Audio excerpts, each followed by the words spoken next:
ସେଇ ହଉଛି କାନରେ ଖାଇବା କୋଉ କଥା ନା କର୍ଣ୍ଣ ଦେଇ କମଳ ନୟନ କଥାକୁ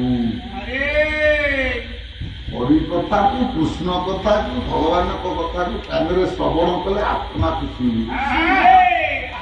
ଆମେ କାହାକୁ ଖୁସି ଦେଇଛେ ଶରୀରକୁ ନା ଆତ୍ମା ସାଢେ ଭାତ ଡାଲମା ଖାଉଥିଲେ ନା କଣ ହେଲା ନା ଆମେ ଖାଇ ଆସୁ ଆଗ କିଏ ଶରୀର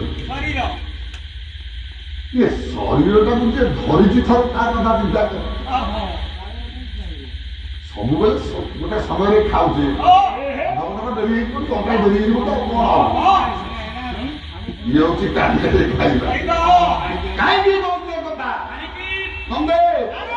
ତେଣୁ ଚାରିଟା ଜାଗା ଗଜ କୁମ୍ଭୀର ଉପାଖ୍ୟାନ ଆମ ପୁରାଣରେ ଲେଖା ଅଛି ଠିକ କଣ ଠିକ କୋଉ ଜାଗା ପୁରାଣ ହଉଛି ଅଙ୍କର ଗୋଟିଏ ଭୁଲ ଉତ୍ତର କଣ ଭୁଲ ନା 6 ଗୁଣନ 6 ସମାନ 36 ନା ଲେଖିପାରୁନି ଓଡ଼ିଆରେ 36 କରି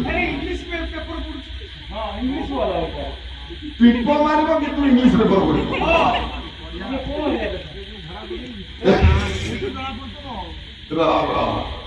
ଯାହା ପଢିନି କିଛି ଉଣ୍ଡି କରି ମୋବାଇଲ ନା ବା ସେଗୁଡା ସେ ଇଂଲିଶର ଠାର ଭିତରେ କଣ ବୁଝି ଯାଇଛି ଇଏ କଥା ନାହିଁ ଦବ ସେ ଅନୁମାନ ବି ନାହିଁ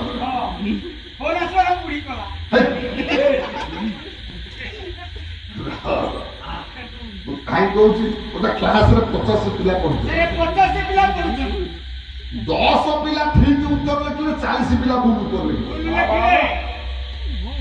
ଯୋଉ 10 ପିଲା ଠିକ ଉତ୍ତର ଲେଖିଲେ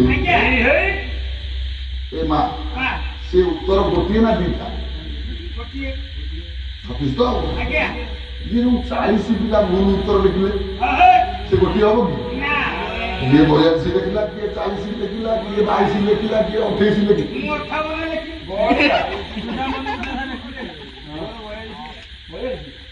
ଠିକଟା ସବୁବେଳେ ଗୋଟିଏ